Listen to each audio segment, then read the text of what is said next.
talk today, the first talk, is going to be by Dr. Atterwala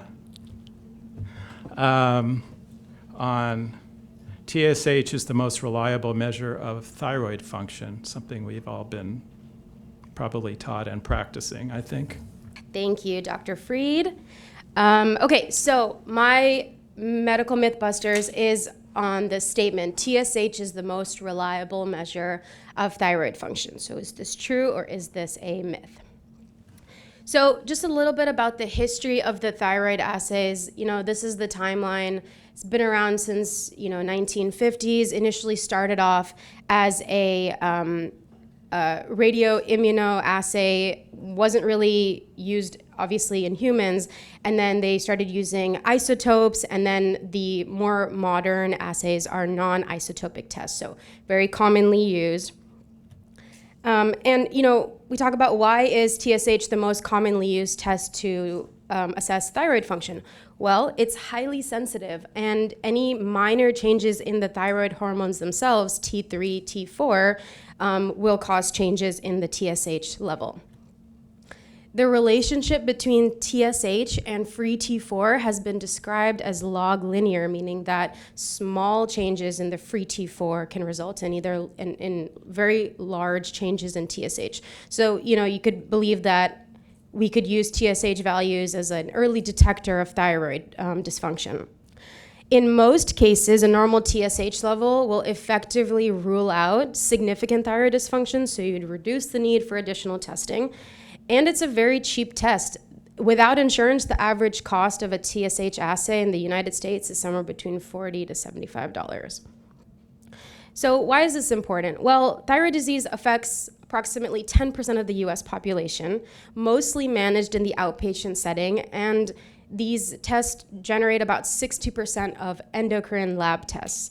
So the TSH hormone is often used as the initial test to evaluate for thyroid function, as we talked about on the previous slide, but it has several limitations. I put this figure just to remind everybody about the hypothalamic pituitary thyroid axis, and you can see that the TSH produced by the pituitary stimulates the thyroid gland, and then you have free T4 and, you have T4 and T3 produced by the thyroid gland, which also has negative feedback to both the hypothalamus and the pituitary. So in 2023, the American Thyroid Association issued a statement describing the limitations of the thyroid assays. And basically, they said that, the interaction between the thyroid assays and the physiological, pathophysiological, and pharmacological factors can affect their measurements and change our interpretation of them. And despite significant advances in the lab test over the past 50 years that we saw on that timeline, these assays remain susceptible to these analytical interferences and can cause results that we as clinicians need to be aware of when we're interpreting our results. And the ATA basically called for a review of the current clinical and laboratory test because of the implications that this has. So, conclusion, we as practitioners must understand these limitations so that we can properly order the test and then interpret the results when they do come. So a couple of the limitations I do want to talk about today, we'll just go through these one by one. So the TSH level itself is highly variable. And one of the ones that is not very commonly discussed, but is absolutely important to remember, is that there is a circadian rhythm to the TSH level in the body, not unlike many of the other hormones that we know of. And we talk a lot about how cortisol goes up and down, but we don't really talk about the TSH level. It exhibits a circadian rhythm with the nocturnal surge around 2 to 4 a.m., and then it drops down low during the daytime. A couple other variations to remember is that there is a pulsatile secretion of the TSH value so that even in a minute-by-minute change can occur. And then lastly, to remember that there's a seasonality. TSH levels tend to be higher during the winter months compared to the summer. Interestingly, the free T4 and free T3 levels don't show such seasonal variability. I wanted to talk about this one study that discusses the circadian variability. So they took 20 women with subclinical hypothyroidism and 22 patients with hypothyroidism on levothyroxine, and they measured their TSH twice a day, once in the morning between 8 and 9 a.m., and then once in the afternoon between 2 to 4 p.m. And what they found was that in the subclinical group, the median TSH in the morning was 5.83, and in the same group of people, the median TSH in the afternoon was 3.79. And interestingly, with the reference range that they were using for that assay, hypothyroidism would not be diagnosed in about 50% of the cases in the afternoon. In the hypothyroidism group, mean TSH in the morning 3.27, and in the afternoon 2.18. So obviously, significant differences. So, this makes us remember that the timing of blood sampling does have an important role in the interpretation of your TSH levels. So when your patients go off and get their labs tested, that has implications. Okay, so there are population-specific differences in the TSH levels. I wanted to talk about ethnicity and age, and then we'll talk about sex in the next slide. But this was a study that was a cross-sectional study of 22,000 patients, and these are patients without any thyroid disease or using thyroid medication, so just testing their amounts in the body. And what they found was that TSH was significantly higher in whites compared to blacks, and in older patients, ages over 80, compared to younger patients, so 20 to 29 years of age. And this is another study that was a systematic review and a meta-analysis. And so this is showing that the mean TSH concentrations in females was 0.27 higher than that in males. And regardless of sex, TSH concentrations all increase with age. So, we need to really think about that these TSH reference ranges don't take into consideration sex, age, and ethnicity, making the interpretation of these results problematic. So, on that same point, there's a lack of consensus on the cutoffs, like when exactly should an abnormal TSH value reflex to check for, free T4 and whatnot.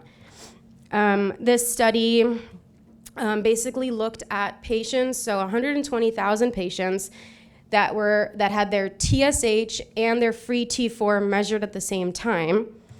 And what they just wanted to look at was what the TSH cutoffs were for specific intervals and what would prompt you to have further testing. So what they started off with their reference range being 0.4 to 4.0.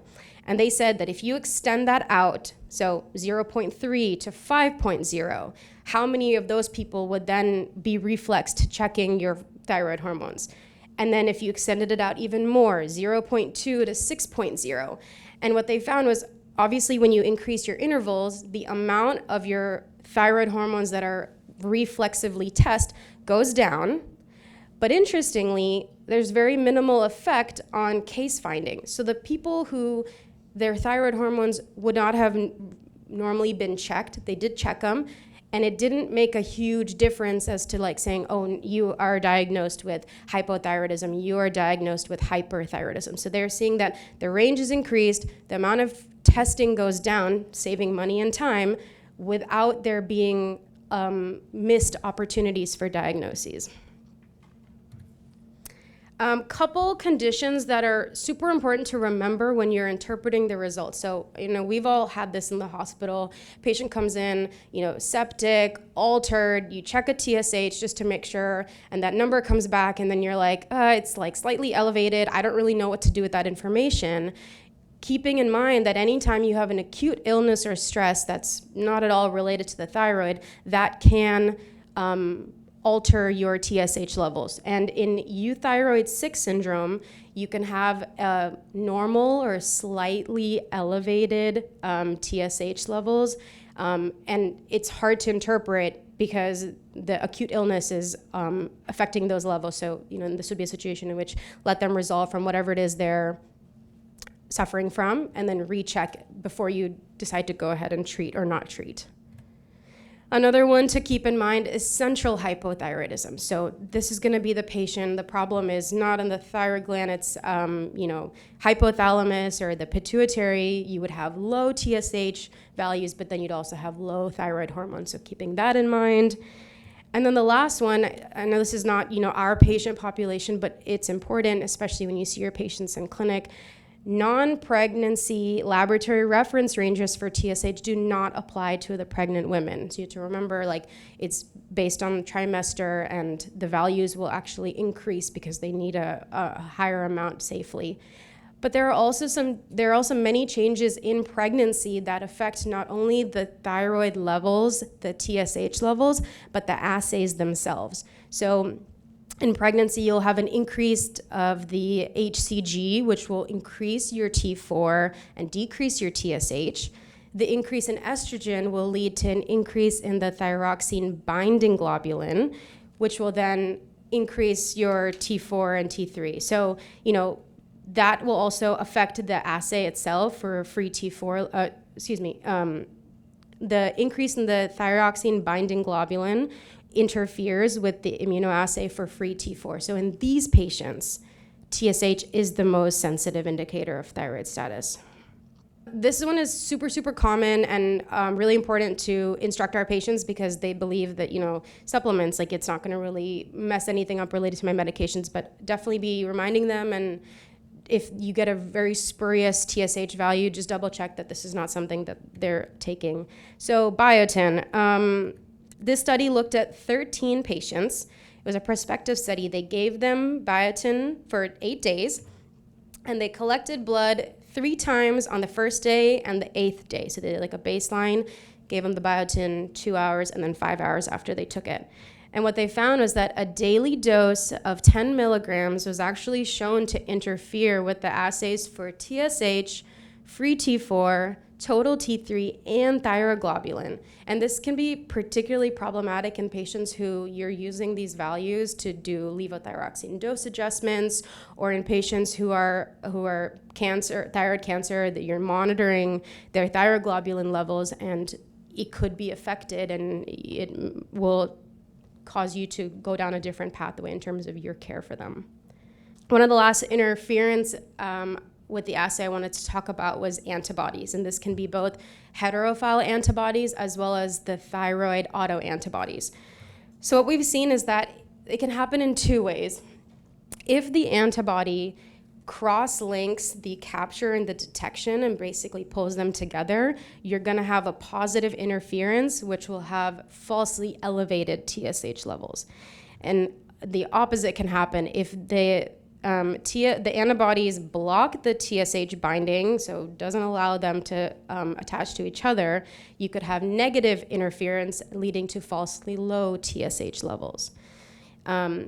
And like I said, this can also occur with the thyroid hormone autoantibodies, so antithyroid globulin or antithyroid peroxidase antibodies can bind to the assay or the hormones, and it can falsely increase or decrease your TSH levels.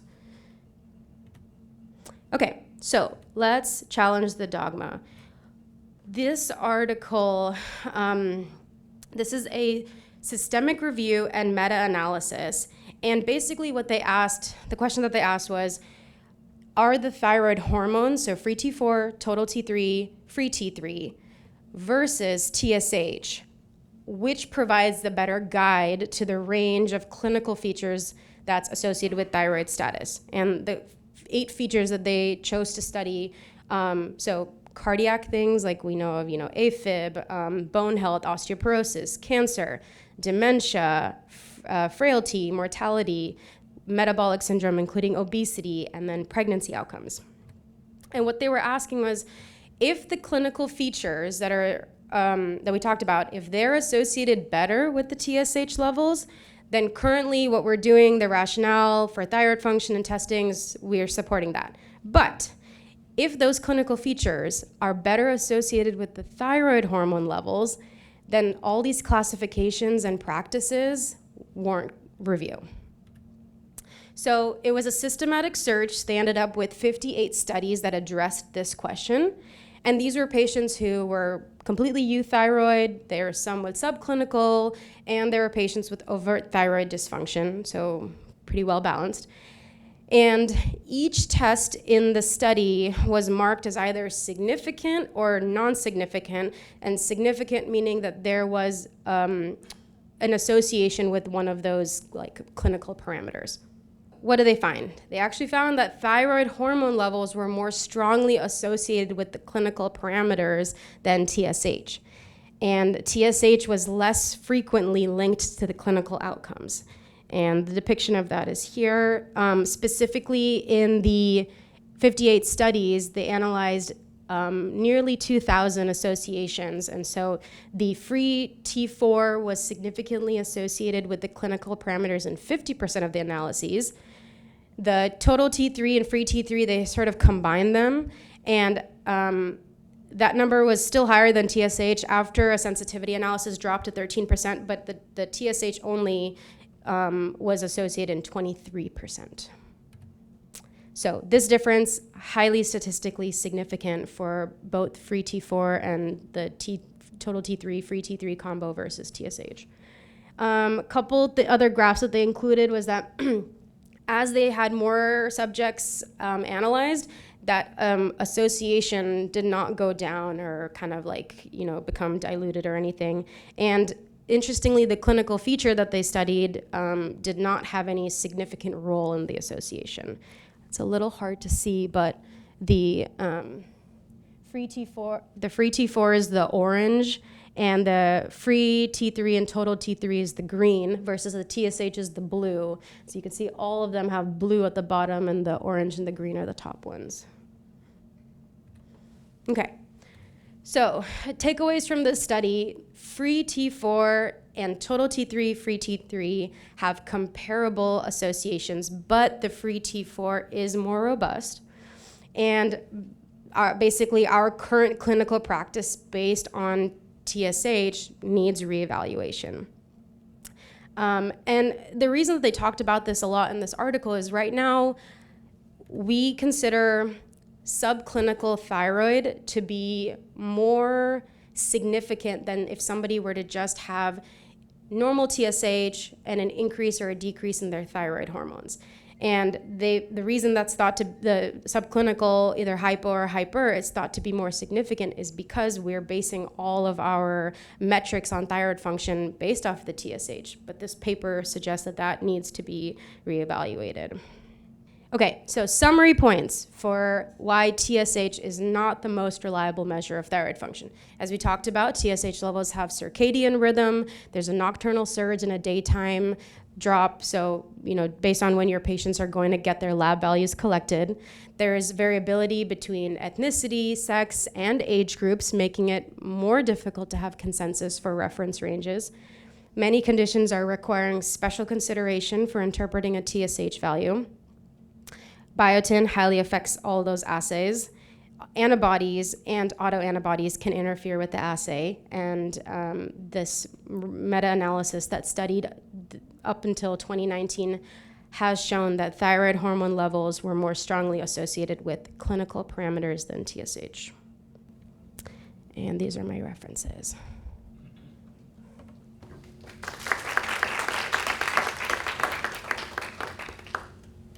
Anybody have any comments or questions? Two scenarios I see a lot in the clinic. One, patient on immune therapy, where one of the most common side effects is thyroid dysfunction, often hyper or hyper then hypo. We routinely check TSH about every 6 weeks when they're on these drugs. Is that still the best test in someone who's otherwise asymptomatic for screening? Yeah, my biggest concern with that is that you don't know which gland is being affected. So if your drug is taking out the thyroid versus taking out the pituitary, your numbers could be different. So let's say you come back with a decreased TSH. Now, I don't know if your pituitary was hit and now you have central hypothyroidism, or your thyroid gland was hit and now you have it's like overstimulated and suppression, and now you have hyperthyroidism, and that's going to change your treatment. So that would be the person in which, one, I'd go off of clinical symptoms if they're telling you very obviously symptoms of hypo or symptoms of hyper. but it may not be unreasonable to be checking the thyroid hormones at the same time. Okay, thank you. Second clinical scenario, patient with symptoms, they're gaining weight, feeling tired, hair falling out, probably constipation, who has a normal TSH. Presumably we check the T3 and T4, as we learned here, you don't tell them you're fine. Do you ever treat based solely on symptoms, even with a, let's say, a low normal T3, T4? That's a great question, and it's honestly, it comes up quite a bit.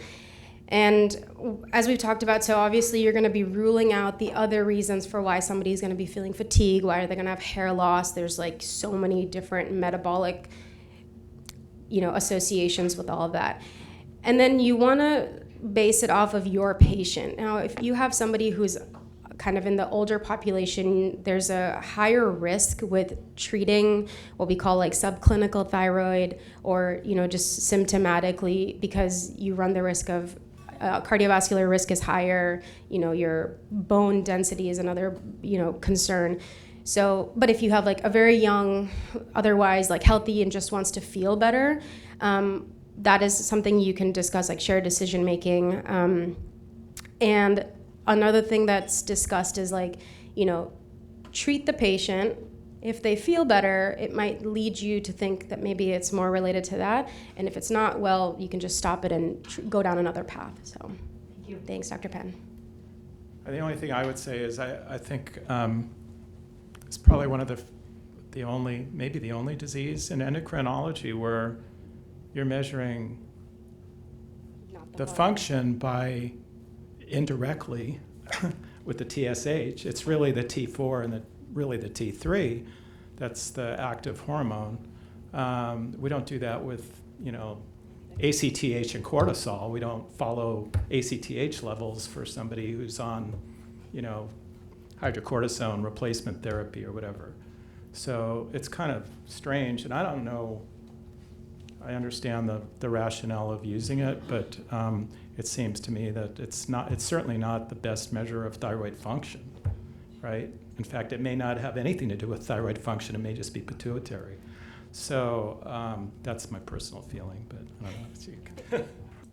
We'll get on to voting. So how many think that this is true, that TSH is the best measure of thyroid function? How many think it's plausible? How many think this is, hey, you're always plausible. You're such a skeptic of skepticism. We need that. How many think this is busted? Yeah, it looks pretty, almost unanimous. Busted, thank you.